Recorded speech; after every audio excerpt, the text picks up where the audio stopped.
ನಮಸ್ಕಾರ, ಎಲ್ಲರೂ ಹೇಗಿದ್ದೀರಾ? ಬನ್ನಿ, ಇವತ್ತು ರಾಜರ ರಾಜ ಮಾವಿನ ಹಣ್ಣಲ್ಲಿ ಹೊಸ ಹೊಸ ಅದ್ಭುತ ರೆಸಿಪಿ ಮಾವಿನ ಸೀಸನ್ ಮುಗಿಯೋಷ್ಟೊಳಗಡೆ ಮಾಡಿಕೊಂಡು ಸವಿಯೋಣ. ಮಾವಿನ ಮಿಲ್ಕ್ ಶೇಕ್ ಇರ್ಬೋದು, ಮಾವಿನ ಹಲವಾರು ಐಸ್ ಕ್ರೀಮ್ ಇರ್ಬೋದು, ಕುಲ್ಫಿ ಇರ್ಬೋದು, ಶೇಖರಣೆ ಇರ್ಬೋದು, ಒಬ್ಬಟ್ಟು, ನಾನಾ ಥರ ಎಲ್ಲ ಥರನೂ ಪ್ರಯತ್ನ ಪಟ್ಟಿದ್ದೀರಾ. ಈಗ ಇದೊಂದು ಹೊಸ ರೆಸಿಪಿ, ಇದನ್ನು ಕೂಡ ಟ್ರೈ ಮಾಡಿ. ಅದ್ಭುತವಾಗಿ ಬಂದಿದೆ. ಈ ಹೊಸ ರೆಸಿಪಿನ ನಿಮ್ಮ ಇದರಲ್ಲಿ ಆ್ಯಡ್ ಮಾಡ್ಕೊಳ್ಳಿ, ಅಷ್ಟು ಅದ್ಭುತವಾಗಿದೆ. ಬನ್ನಿ ಹೇಗೆ ಮಾಡೋದು ನೋಡ್ಕೊಂಡು ಬರೋಣ. ನಾನು ದಪ್ಪ ಸೈಜದು ಮಾವಿನ ಹಣ್ಣು ತೊಗೊಂಡಿದ್ದೀನಿ. ದಪ್ಪದಾದರೆ ಒಂದೇ ಸಾಕಾಗುತ್ತೆ, ಸಣ್ಣದಾದರೆ 2 ಕಟ್ ಮಾಡ್ಕೊಂಡು ಹಾಕ್ಕೊಳ್ಳಿ. ಹುಳಿ ಇರೋದು ತೊಗೋಬೇಡಿ, ಸ್ವೀಟ್ ಇರೋದು ತೊಗೊಂಡ್ರೆ ನಿಮಗೆ ಚೆನ್ನಾಗಿ ಬರುತ್ತೆ ಸ್ವೀಟು. ಅದಕ್ಕೋಸ್ಕರ ಈಗ ಇದನ್ನು ಕಟ್ ಮಾಡಿ ಸಿಪ್ಪೆ ತೆಗೆದು ಹಾಕ್ಕೊಳ್ಳೋಣ. ಬನ್ನಿ ನೋಡಿ, ಸಿಪ್ಪೆ ತೆಗೆದು ಇದರ ತಿರುಳನ್ನು ಮಾತ್ರ ಹಾಕ್ಕೊಳ್ಳೋಣ. ನಾನು ದೊಡ್ಡ ಸೈಜ್ ತೊಗೊಂಡಿರೋದ್ರಿಂದ ಒಂದು ಹಣ್ಣನ್ನು ಮಾತ್ರ ಹಾಕೋತಾ ಇದ್ದೀನಿ. ಈ ರೀತಿ ಸಿಪ್ಪೆಯಿಂದ ತೆಗೆದು ಬೇರ್ಪಡಿಸ್ಕೊಂಡ್ರೆ ನೀಟಾಗಿ ಬರುತ್ತೆ. ತುಂಬ ಚೆನ್ನಾಗಿ ಹಣ್ಣಾಗಿದೆ, ಸ್ವೀಟ್ ಕೂಡ ಇದೆ. ಇದಕ್ಕೆ ಸಕ್ಕರೆ ಜಾಸ್ತಿ ಬಳಸೋ ಅವಶ್ಯಕತೆ ಇಲ್ಲ. ಎಲ್ಲವನ್ನು ಅದೇ ರೀತಿ ತೆಗೆದು ಹಾಕೊಳ್ಳೋಣ. ನೋಡಿ ಎಷ್ಟು ನೀಟಾಗಿ ಚೆನ್ನಾಗಿ ಹಣ್ಣಾಗಿದೆ ಬರುತ್ತೆ. ಅದು ಅಷ್ಟಿಲ್ಲದೆ ಹೇಳ್ತಾರೆ ಇದನ್ನು ಮಾವಿನ ಹಣ್ಣಿನ ರಾಜ ಮಾವಿನ ಹಣ್ಣು ಅಂತ. ಇದರಲ್ಲಿ ನಾನಾ ಥರ ರೆಸಿಪಿ ಟ್ರೈ ಮಾಡಿ ಅದ್ಭುತವಾಗಿ ಬರುತ್ತೆ. ನೋಡಿ ಎಲ್ಲನೂ ತೆಗೆದುಕೊಂಡಿದ್ದೀನಿ. ಈಗ ಇದನ್ನು ನೀರು ಹಾಕ್ಕೊಳ್ದಂಗೆ ಪೇಸ್ಟ್ ಮಾಡ್ಕೊಬರೋಣ. ಮಿಕ್ಸಿಲಿ ಜಾರಲ್ಲಿ ಒಂದು ರೌಂಡ್ ಹಾಕಿದ್ರೆ ಸಾಕು. ನೋಡಿ ಎಷ್ಟು ಚೆನ್ನಾಗಿದೆ. ಇದನ್ನು ಮಿಕ್ಸಿ ಜಾರ್ಗೆ ಹಾಕ್ಕೊಳ್ಳೋಣ. ಇದನ್ನು ರುಬ್ಕೊಂಡು ಬರೋಣ, ನೀರು ಹಾಕ್ಕೊಳ್ದಂಗೆ ರುಬ್ಕೊಂಡು ಬರೋಣ. ನೋಡಿ ನುಣ್ಣಗೆ ನೀರು ಹಾಕ್ಕೊಳ್ದಂಗೆ ರುಬ್ಕೊಂಡು ಬಂದಿದ್ದೀನಿ. ಇಷ್ಟ ಆದರೆ ಸಾಕು. ನೋಡಿ ಎಷ್ಟು ಬ್ಯೂಟಿಫುಲ್ಲಾಗಿ ಕಲರ್ಫುಲ್ಲಾಗಿ ಕಾಣಿಸ್ತಿದೆ ಅಲ್ವಾ? ಬನ್ನಿ ಈಗ ಮುಂದಿನ ಪ್ರಿಪ್ರೇಷನ್ ಮಾಡ್ಕೊಳ್ಳೋಣ. ನೋಡಿ, ನೀವು ಯಾವ್ದಾದ್ರು ಕಪ್ಪು ತೊಗೊಳ್ಳಿ, ಮನೇಲಿರೋ ಕಪ್ಪು. 1 ಕಪ್ ಅಳತೆಯಲ್ಲಿ ತೊಗೊಳ್ಳಿ. 1 ಕಪ್ಪು ಚಿರೋಟಿ ರವೆ ತೊಗೊಂಡಿದ್ದೀನಿ. ಮನೇಲಿರೋ ದಪ್ಪ ರವೆ ಇದ್ದರೆ ಅದನ್ನು ಒಂದು ರೌಂಡು ಮಿಕ್ಸಿಗೆ ಹಾಕ್ಕೊಂಡ್ರೆ ಸಣ್ಣಗಾಗುತ್ತೆ. ಇದೇ ಕಪ್ ಮೆಜರ್ಮೆಂಟಲ್ಲಿ 1 ಕಪ್ಪು ಮ್ಯಾಂಗೋ ಪ್ಯೂರಿ ತೊಗೋತೀನಿ. ಬನ್ನಿ ಈಗ ಪ್ಯಾನ್ಗೆ ಹಾಕೊಳ್ಳೋಣ. ಪ್ಯಾನ್ಗೆ 2 ಸ್ಪೂನ್ ತುಪ್ಪ ಹಾಕ್ಕೊಳ್ಳೋಣ. ಚಿರೋಟಿ ರವೆ ಹಾಕ್ಕೊಳ್ಳೋಣ. ಕಲರ್ ಚೇಂಜ್ ಆಗ್ದಂಗೆ ಕಮ್ಮಿ ಉರಿ ಸಿಮ್ಮಲ್ಲಿ ಇಟ್ಕೊಂಡು ಹುರ್ಕೊಳ್ಳೋಣ. ಯಾಕೆಂದರೆ ಜಾಮೂನ್ ಮಾಡೋದ್ರಿಂದ ಕಲರ್ ಚೇಂಜ್ ಆಗಬಾರ್ದು. ಸಿಮ್ಮಲ್ಲೇ ಇಟ್ಕೊಂಡು ನಿಧಾನ ಹುರ್ಕೊಳ್ಳಿ. ಈಗ ಯಾವ ಕಪ್ಪಲ್ಲಿ ನಾನು ರವೆ ತೊಗೊಂಡಿದ್ನೋ ಅದೇ ಕಪ್ಪಲ್ಲಿ 1 ಕಪ್ಪು ಪ್ಯೂರಿ ಮ್ಯಾಂಗೋ ಪ್ಯೂರಿ ತೊಗೊಂಡಿದ್ದೀನಿ. ಈಗ ಇದನ್ನೆಲ್ಲ ಫ್ರೈ ಮಾಡ್ಕೊಳ್ಳೋಣ. ಈಗ ನೋಡಿ, ಯಾವ ಕಪ್ಪಲ್ಲಿ ನಾನು ಯಾವುದು ಹಾಲು ಮತ್ತು ಸಕ್ಕರೆ, ನಾನು ಯಾವ ಕಪ್ಪಲ್ಲಿ ರವೆ ಮತ್ತು ಮ್ಯಾಂಗೋ ಪ್ಯೂರಿ ತೊಗೊಂಡಿದ್ನೋ ಅದೇ ಕಪ್ಪಲ್ಲಿ ಹಾಲು ತೊಗೋತಾ ಇದ್ದೀನಿ. 1 ಕಪ್ ಹಾಲು. ಇದಕ್ಕೊಂದು 2 ಸ್ಪೂನ್ ಮಾತ್ರ ಸಕ್ಕರೆ ಹಾಕ್ಕೊಳ್ಳೋಣ. ಏಕೆಂದರೆ ಪಾಕದಲ್ಲಿ ಮುಳುಗೋದ್ರಿಂದ ಜಾಸ್ತಿ ಬೇಡ. 1.5-2 ಸ್ಪೂನ್ ಸಾಕು.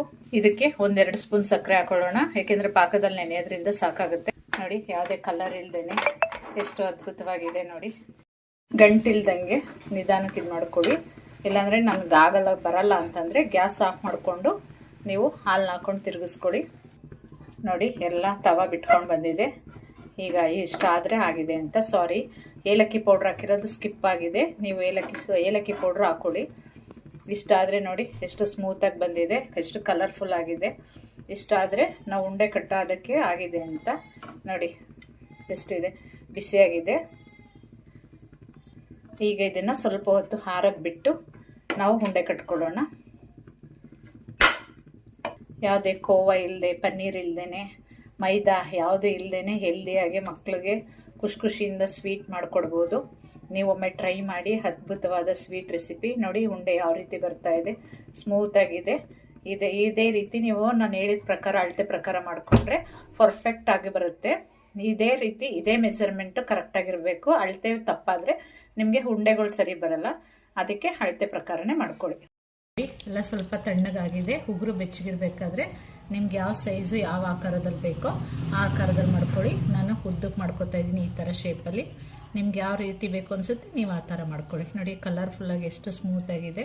ಕೋವಾ ಇಲ್ಲದೆ, ಯಾವುದು ಇದಿಲ್ಲದೆ, ಮೈದಾ ಹಿಟ್ಟಿಲ್ದೇ ಅದ್ಭುತವಾಗಿದೆ. ನೋಡಿ ಈ ಥರ ಮಾಡ್ಕೊಂಡಿದ್ದೀನಿ. ಎಲ್ಲ ಉಂಡೆನೂ ಅದೇ ಥರ ಮಾಡ್ಕೊಳ್ಳೋಣ. ಈಗ ಎಣ್ಣೆ ಕಾಯಕ್ಕೆ ಇಟ್ಕೊಳ್ಳೋಣ.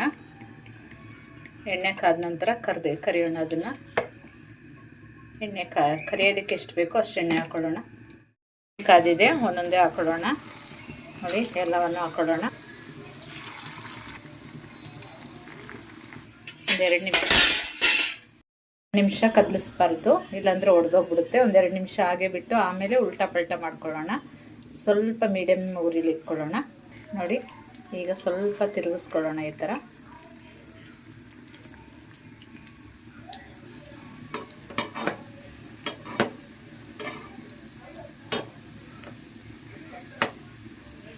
ಹೆಲ್ದಿಯಾಗಿ ಮಕ್ಕಳಿಗೆ ಮೈದಾ ಯಾವುದೇ ರೀತಿ ಇಲ್ಲದೇ ಕೊಡಬೇಕು ಅಂತಂದರೆ ದೊಡ್ಡವರಿಂದ ಚಿಕ್ಕವರವರೆಗೂ ಯಾರಿಗೆ ಬೇಕಾದ್ರೂ ಕೊಡ್ಬೋದು. ಅಷ್ಟು ಅದ್ಭುತವಾಗಿದೆ. ಇಷ್ಟಾಗಿದ್ರೆ ಸಾಕು. ಈಗ ತೆಗೆದುಬಿಡೋಣ ಇಷ್ಟನ್ನು. ನೋಡಿ ಎಣ್ಣೆ ಸೋರಿದೆ, ಇಲ್ಲಿಗೆ ಹಾಕೊಳ್ಳೋಣ. ಎಲ್ಲನೂ ಎಣ್ಣೆಲಿ ಕರೆದಿಟ್ಕೊಂಡಿದ್ದೀನಿ. ಈಗ ಇದು ಪಾಕಕ್ಕೆ ಹಾಕೊಳ್ಳೋಣ. ಸಾರಿ, ಪಾಕ ಮಾಡೋ ಕ್ಲಿಪ್ಪು ಮಿಸ್ ಆಗಿದೆ.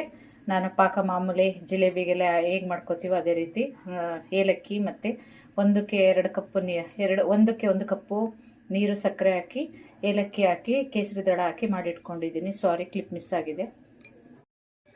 ನೋಡಿ ಈಗ ಪಾಕ ಹಾಕೋತಾ ಇದ್ದೀನಿ. ಇದಕ್ಕೆ ಗುಲಾಬಿ ದಳ, ಕೇಸರಿ, ಏಲಕ್ಕಿ ಎಲ್ಲ ಹಾಕಿ ರೆಡಿ ಮಾಡಿ ಇಟ್ಕೊಂಡಿದ್ದೀನಿ.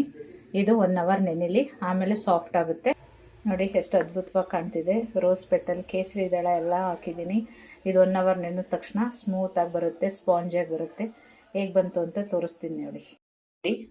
ಅದ್ಭುತವಾದ mango jamun ready to heat. Enjoy ಮಾಡಿ, ಮಕ್ಕಳಿಗೆಲ್ಲ ಕೊಟ್ಟು, ಕುಟುಂಬದವ್ರಿಗೆಲ್ಲ ಕೊಟ್ಟು ಖುಷಿಪಡಿಸಿ. ಈ ವಿಡಿಯೋ ಇಷ್ಟ ಆದರೆ ಪ್ಲೀಸ್ ಲೈಕ್ ಮಾಡಿ, ಶೇರ್ ಮಾಡಿ, ಸಬ್ಸ್ಕ್ರೈಬ್ ಮಾಡಿ. ನಿಮ್ಮ ಅಭಿಪ್ರಾಯನ ಕಮೆಂಟ್ ಮುಖಾಂತರ ತಿಳಿಸಿ. ಮನೇಲಿ ಟ್ರೈ ಮಾಡಿ ಹೇಗೆ ಬಂತು ಅಂತ ಕಮೆಂಟ್ ಮುಖಾಂತರ ತಿಳಿಸಿ. ಈ ವಿಡಿಯೋ ಯೂಸ್ಫುಲ್ ಆಯಿತು ಅಂದರೆ ನಿಮ್ಮ ಫ್ಯಾಮಿಲಿ ಫ್ರೆಂಡ್ಸ್ಗೆಲ್ಲ ಶೇರ್ ಮಾಡಿ. ನೋಡಿ ಕಟ್ ಮಾಡಿ ತೋರಿಸ್ತೀನಿ ಎಷ್ಟು ಅದ್ಭುತವಾಗಿ ಬಂದಿದೆ ಅಂತ.